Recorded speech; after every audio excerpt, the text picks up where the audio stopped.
मैं रुचि रोशन, रोशन की वाइफ। अभी मैंने एक वीडियो देखा एसएसपी सर, पटना एसएसपी, उन्होंने एफआईआर दर्ज किया मेरे एप्लीकेशन पे। बहुत बहुत धन्यवाद सर आपको। लेकिन अभी जब सर का मैंने पूरा स्टेटमेंट सुना तो सर ने बोला कि महिला के द्वारा जो आवेदन दिया गया है उसमें दो चीज़ें मेन हैं। पहला कि वहाँ के कर्मी भ्रष्टाचार में लिप्त थे, और दूसरा कि कोई उनको गंदी नज़र से देखता था, टच करता था। अब मैं अपना जो आवेदन मैंने दिया है और जो मेरे प्राइमरी पॉइंट्स हैं मैं काउंट करवाऊंगी पूरी प्रशासन को और एसएसपी सर को। नंबर 1, ऑक्सीजन की किल्लत जिससे मेरे हस्बैंड की मौत हुई। हर दिन 1.5 से 2 घंटे से भी ज़्यादा ऑक्सीजन की किल्लत होती थी और उसी वजह से मेरे हस्बैंड की मौत हुई है। सुबह 4 बजे से हम लोग भागने लगे कि एक ऑक्सीजन सिलेंडर कोई दे दो, हमारे पास एक है, क्योंकि बीपैप में नाक से ऑक्सीजन जाता है और एक मुंह से जाता है, तो उसमें 2 जगह से कनेक्टेड होना जरूरी है। तो नंबर 1 सर, मेरा सर 2 ही सिर्फ नहीं प्रॉब्लम है। पहला प्रॉब्लम ऑक्सीजन की किल्लत जिसकी वजह से मेरे हस्बैंड गए और ब्लैक मार्केटिंग राजेश्वर के अंदर हो रहा था। जो पहुंचाने आता था ऑक्सीजन सिलेंडर, जो देने आता था वो भी 500,000 लेता था, और हम लोग 50,000, 1 लाख, उससे भी ज़्यादा में ऑक्सीजन सिलेंडर खरीदे हैं।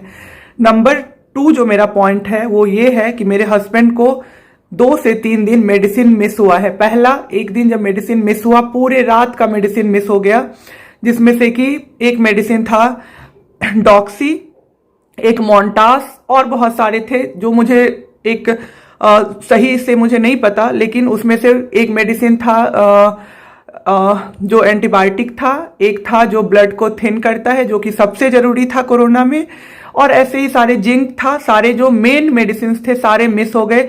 नेक्स्ट डे जब मैंने उस बंदे से बोला कि आपने मेडिसिन दिया, मैंने रात में आपको 4 बार बोला, तो आपने बोला सर कि मेडिसिन देना मेरा काम है ना, आप ट्रीटमेंट नहीं करिएगा ना। तो उसने बोला नहीं, मेरे से मिस हो गया। मैंने जब डॉक्टर से पूछा, मैंने बार बार बोला है ये बात अपने हर वीडियो में, मैंने जब डॉक्टर से पूछा, डॉक्टर ने बोला, मैंने बोला सर कोई दिक्कत भी होगी, मेडिसिन मिस हो गया रात का। डॉक्टर ने बोला कैसे नहीं होगा, 12 घंटे लेट हो गया पेशेंट, 12 घंटे में कुछ भी हो सकता है। एक लंग्स की कोई दवाई थी, निमोनिया के पेशेंट थे मेरे हस्बैंड, मतलब लंग्स में इन्फेक्शन था। एक लंग्स की कोई मेडिसिन थी। मेरी सिस्टर ने और मैंने डॉक्टर को कहते हुए सुना, नर्स को, कि ये लंग्स वाला मेडिसिन बस एक दिन तुम लोगों ने दिया, उसके बाद रजिस्टर पे एक भी दिन नहीं लिखा हुआ है। फिर उन्होंने पैकेट से निकाला मेडिसिन, तो सारे मेडिसिन पड़े हुए थे, मेडिसिन ही नहीं पड़ा था। जो मेडिसिन होते थे वो वही मेडिसिन रिपीट कर करके मंगाते रहते थे। इसलिए क्योंकि कोरोना वाले जो भी पेशेंट जो एक्सपायर कर जाते थे या जो ठीक होके भी पता नहीं जाते थे कि नहीं, मुझे तो नहीं पता, जो एक्सपायर कर जाते थे उनका सारा मेडिसिन ये लोग रख लेते थे, और मुझे जितना समझ आ रहा था कि ये लोग फिर से नीचे मेडिकल शॉप में भेज देते थे।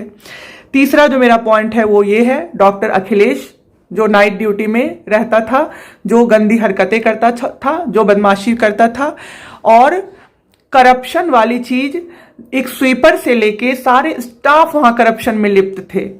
जो कपड़ा चेंज करने आते थे, जो डायपर चेंज करने आते थे, जो डायपर चेंज करने आया वो मुझसे पैसा उसने मांगा, मैंने उसे 200 दिया।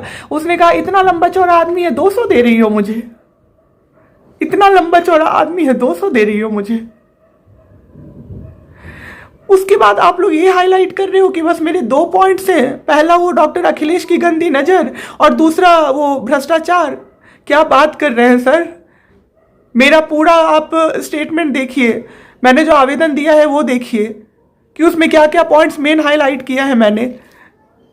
और रिक्वेस्ट कर रही हूं sir, please SSP Patna, please कि सही चीज को टॉपिक बना के आगे काम करें, क्योंकि मैं रुकने वाली नहीं हूं, मैं रुकने वाली नहीं हूं। मेरा प्रॉमिस है पूरे बिहार से, पूरे भारत से, कि मैं रुकने वाली नहीं हूं, किसी भी हालत में मैं रुकने वाली नहीं हूं। इसलिए इसको इग्नोर ना करें। लोग कह रहे हैं, मैंने एक और वीडियो में ये चीज कहा है, डॉक्टर सत्येंद्र मैनेजर राजेश्वर कह रहे हैं इस लड़की ने तो ग्लोकल को भी लपेटे में ले लिया, मायागंज को भी लपेटे में ले लिया, राजेश्वर को भी लपेटे में ले लिया। ग्लोकल की सारी पोल खुली ना, ज्योति कुमार अरेस्ट हुआ ना, बिना गलती के कैसे ज्योति कुमार अरेस्ट हो जाता? छापेमारी हुई ना ग्लोकल पे, सब कुछ पता चला ना लोकल का। मायागंज के डॉक्टर डी के घोष जो अभी वहां हॉस्पिटलाइज हैं, उनका दैनिक जागरण या किसी में आया हुआ है न्यूज कि उन्होंने कहा है कि यहाँ बहुत मिसमैनेजमेंट है, कोई मदद नहीं कर रहा है, लोग मर रहे हैं। वहां के डॉक्टर ही ने प्रूव कर दिया कि मैंने मायागंज के बारे में भी सही कहा, 2 के बारे में सही कहा, तीसरे के बारे में मेरी पर्सनल दुश्मनी है किसी से कि मैं गलत बताऊंगी। रिक्वेस्ट कर रही हूं सर, सही टॉपिक पे जाएं और सही चीज पे ध्यान देके सही कार्रवाई करें, ना कि मेरे स्टेटमेंट को बदल के ये कह दें कि इनका मेन टॉपिक भ्रष्टाचार और डॉक्टर अखिलेश है। मेरा मेन टॉपिक ऑक्सीजन सिलेंडर की किल्लत है, उसकी ब्लैक बाजारी है।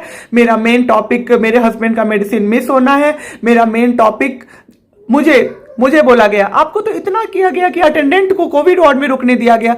सारे अटेंडेंट रुकते थे सर, एक अटेंडेंट कोविड वार्ड में रुकते थे। उन्हें कहा जाता था ध्यान नहीं रखोगे तो कौन रखेगा, हम मर जाएं, सारे लोग बीमार हो के जा रहे हैं।